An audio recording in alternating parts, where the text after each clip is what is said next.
perkenalkan nama saya Meliana, saya dari Prodi Administrasi Rumah Sakit. Ini merupakan sebuah video pembelajaran dan selamat menyaksikan. Kita masuk pada materi pengertian dan konsep demografi. Apa sih demografi itu? Jadi, demografi adalah setiap tulisan mengenai rakyat atau kependudukan manusia. Di dalam demografi juga terdapat struktur kependudukan, yaitu data, jumlah persebaran, dan komposisi penduduk. Setelah mengetahui struktur kependudukan, maka dapat tergambarkan kondisi sosial kependudukan yang bisa kita lihat dari indikatornya, yaitu umur dan jenis kelamin, pekerjaan, prestis atau kemampuan, keluarga atau kelompok rumah tangga, dan keanggotaan dalam kelompok tertentu. Dari kondisi sosial penduduk ini juga dapat menjadi sumber data demografi penduduk. Sumber data demografi penduduk dapat dilakukan melalui sensus, sistem registrasi kejadian vital, registrasi penduduk, survei terbatas, dan survei kependudukan berdasarkan sampel menggunakan teknik demografi. Teknik demografi ini dapat digunakan untuk menghitung dan mengembangkan indikator-indikator peristiwa demografi, seperti kelahiran atau fertilitas, kematian atau mortalitas, perpindahan atau migrasi, pertumbuhan penduduk, perkawinan, perubahan struktur umur penduduk, angkatan kerja ataupun pengangguran. Dari hasil sumber data demografi, kita dapat melihat mortalitas penduduk, yaitu suatu angka penyakit yang memungkinkan di mana kematian merupakan hasil akhir dari suatu penyakit. Dan kita juga bisa mengetahui mobilitas penduduk, yaitu perpindahan status sosial sekelompok orang atau individu ke status lain, baik secara vertikal maupun horizontal. Selanjutnya yaitu materi struktur penduduk. Mengapa kita penting mempelajari demografi kependudukan? Karena demografi kependudukan adalah ilmu yang mempelajari dinamika kependudukan manusia. Demografi meliputi ukuran, struktur, dan distribusi penduduk, serta bagaimana jumlah penduduk berubah setiap waktu akibat kelahiran, kematian, migrasi, serta penuaan. Lalu, bagaimana cara kita menganalisis demografi kependudukan? Yaitu kita bisa menggunakan teknik perhitungan rasio, proporsi, dan rate penduduk. Apa saja variabel data yang dibutuhkan? Dalam demografi kependudukan, data yang dibutuhkan meliputi jenis kelamin, umur, agama, status perkawinan, tanggal lahir, status penduduk, dan status pekerjaan. Materi selanjutnya yaitu kondisi sosial penduduk. Penduduk itu dibagi menjadi dua, yaitu penduduk kota dan penduduk di desa. Kondisi penduduk di perkotaan itu dibagi kembali menjadi dua, yaitu sentripetal dan sentrifugal. Sentripetal itu sendiri adalah dorongan penduduk mendekat ke dalam kota. Hal ini karena daya tarik kota yang kian banyak, seperti fasilitas umum yang semakin lengkap, seperti di rumah sakit, di fasilitas olahraga. Untuk bisnis juga ada pertimbangan sendiri karena mendekati konsumen yang tinggi di kota, sedangkan sentrifugal adalah dorongan penduduk untuk bergerak keluar kota. Penduduk yang banyak meninggalkan kota untuk mencari hal baru karena dirasa sudah bosan dengan keadaan kota. Struktur penduduk di perkotaan dapat kita lihat dari segi demografinya, yaitu ekspresi demografi dapat ditemui di kota-kota besar. Kota-kota sebagai pusat perdagangan, pusat pemerintahan, dan pusat jasa lainnya menjadi daya tarik bagi penduduk di luar kota. Dari segi ekonomi pula, struktur kota dari segi ini dapat dilihat dari jenis-jenis mata pencarian penduduk atau warga kota. Sudah jelas bahwa jenis mata pencarian di penduduk kota adalah di bidang non-agraris, seperti pekerjaan-pekerjaan di bidang perdagangan, di bidang kepegawaian, bidang pengangkutan, dan di bidang jasa. Dan di segi segregasi, kita dapat melihat pemisahan yang dapat menimbulkan berbagai kelompok atau kluster, sehingga kita sering mendengar adanya kompleks perumahan pegawai bank, kompleks perumahan tentara, kompleks pertokoan, kompleks pecinan, dan sebagainya.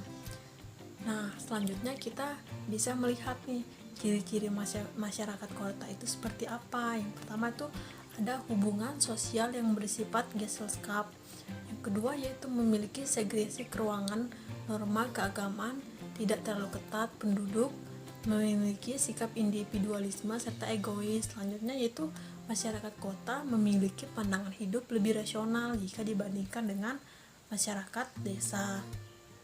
Sifat masyarakat kota: pada masyarakat kota, anggotanya saling berpisah-pisah, tidak saling kenal dan lebih terikat kontak kekeluargaan hubungannya. Hubungannya itu serba lugas, lepas dari pribadi dan sentimen, serta ikatan tradisi dengan tanpa kepemimpinan yang mapan. Selanjutnya kita masuk ke dalam kondisi masyarakat di pedesaan. Di desa, sistem kehidupan bermasyarakat dan kebudayaan asli seperti tolong-menolong, keguyuban, persaudaraan, gotong royong, kepribadian dalam berpakaian, adat istiadat, kesenian dalam kehidupan moral sosial dan lainnya yang mempunyai ciri khas jelas. Ciri masyarakat desa itu dapat kita lihat seperti pekerjaan bersifat homogen atau sama, masyarakat berukuran kecil, kepadatan penduduk tergolong rendah, lingkungan fisik, biologis, dan sosial budaya masih terjaga dengan baik, diferensiasi sosial rendah, stratifikasi sosial yang tidak terlalu mencolok. Nah, di dalam macam dan gejala masyarakat desa, kita mengenal berbagai macam gejala, khususnya tentang perbedaan pendapat atau paham yang sebenarnya hal ini merupakan sebab-sebab bahwa di dalam masyarakat pedesaan penuh ketegangan sosial. Gejala-gejala sosial yang sering diistilahkan dengan konflik, kontroversi, dan kompetisi. Selanjutnya yaitu kita bisa melihat mobilitas pedesaan. Mobilitas sosial bisa saja tidak dapat terjadi karena terdapat sistem kelas hidup yang tertutup atau sistem kelas sosial yang tertutup seperti penggunaan kasta. Selanjutnya yaitu mobilitas sosial berjalan lambat karena saluran mobilitas sosialnya terbatas. Pada masyarakat pedesaan terdapat lebih banyak faktor-faktor yang menghambat mobilitas sosial. Misalnya, masih saja terdapat pembedaan jenis kelamin atau gender. Selanjutnya yaitu mobilitas sosial pada masyarakat desa lebih sulit terjadi karena masyarakat desa cenderung tidak mau menerima sesuatu yang baru, sehingga pengetahuan masyarakat cenderung tidak berkembang. Selanjutnya juga pada masyarakat desa itu yang terpenting bagi mereka adalah melakukan segala sesuatu sesuai dengan adat atau tradisi. Mereka tidak ingin mengetahui inovasi atau perubahan, sehingga hampir tidak ada mobilisasi. Selanjutnya yaitu dengan adanya sistem kasta pada masyarakat desa, maka tertutuplah peluang bagi masyarakat kelas rendah untuk melakukan mobilisasi atau dari saluran manapun. Nah, selanjutnya yaitu kita membahas tentang perubahan penduduk atau dinamika penduduk. Perubahan atau pertumbuhan jumlah penduduk dari waktu ke waktu dipengaruhi oleh beberapa faktor, yakni seperti peristiwa kelahiran, kematian, dan perpindahan penduduk. Selanjutnya, kita membahas tentang sumber data demografi. Dalam sumber data demografi itu terdapat komposisi penduduk. Komposisi penduduk itu adalah pengelompokan penduduk atas dasar kriteria tertentu yang disesuaikan dengan tujuan tertentu, misalnya secara geografis, biologis, sosial, atau ekonomi. Komposisi penduduk juga dipengaruhi dari kepadatan penduduk. Kepadatan penduduk adalah banyaknya penduduk per satuan luas. Selanjutnya kita dapat melihat struktur penduduk di negara maju. Tingkat kesejahteraan negara maju dilihat dari angka kemiskinannya. Suatu negara dikatakan sejahtera jika jumlah penduduk miskinnya itu sedikit, sedangkan di struktur penduduk di negara berkembang mempunyai jumlah rata-rata penduduk yang sangat besar dibandingkan dengan negara maju. Karena tidak terkendalinya perkembangan penduduk, hal ini merupakan akibat dari minimnya edukasi dan fasilitas kesehatan. Dari struktur penduduk tersebut akan berpengaruh pada struktur sosial. Struktur sosial itu adalah suatu tingkatan dalam masyarakat. Salah satu jenis contoh konkret dari sistem struktur sosial adalah sistem kasta. Nah, sekarang kita membahas tentang teknik demografi. Nah, sebelum memasuki ke dalam teknik demografi, maka kita itu perlu mengetahui sumber-sumber data demografi, yaitu ada sensus penduduk, registrasi, dan survei. De facto adalah bentuk pengakuan suatu negara terhadap negara lain yang sudah memenuhi syarat-syarat sebagai suatu negara, seperti adanya wilayah, rakyat, dan pemerintahan. Sementara de jure adalah pengakuan yang dinyatakan secara resmi oleh negara lain berdasarkan hukum internasional tentang keberadaan negara baru. Nah, dalam data demografi dibagi menjadi dua, yaitu ada data primer dan data sekunder. Data primer adalah data yang diperoleh peneliti secara langsung atau dari tangan pertama. Sementara data sekunder adalah data yang diperoleh peneliti dari sumber yang sudah ada. Selanjutnya di dalam teknik demografi itu ada 3 sumber data tadi dalam teknik demografi, yaitu yang pertama ada sensus. Sensus tadi merupakan suatu langkah untuk mengumpulkan, mengolah, serta menyajikan data kependudukan secara menyeluruh di Indonesia. Biasanya tuh dilakukan secara 10 tahun sekali. Selanjutnya ada registrasi, merupakan pencatatan yang dilakukan secara terus-menerus seperti halnya pencatatan KTP dan yang lainnya. Survei merupakan cara untuk memperoleh data kependudukan dengan tidak menghitung seluruh responden yang ada pada suatu daerah, tetapi dengan cara mengambil sampel.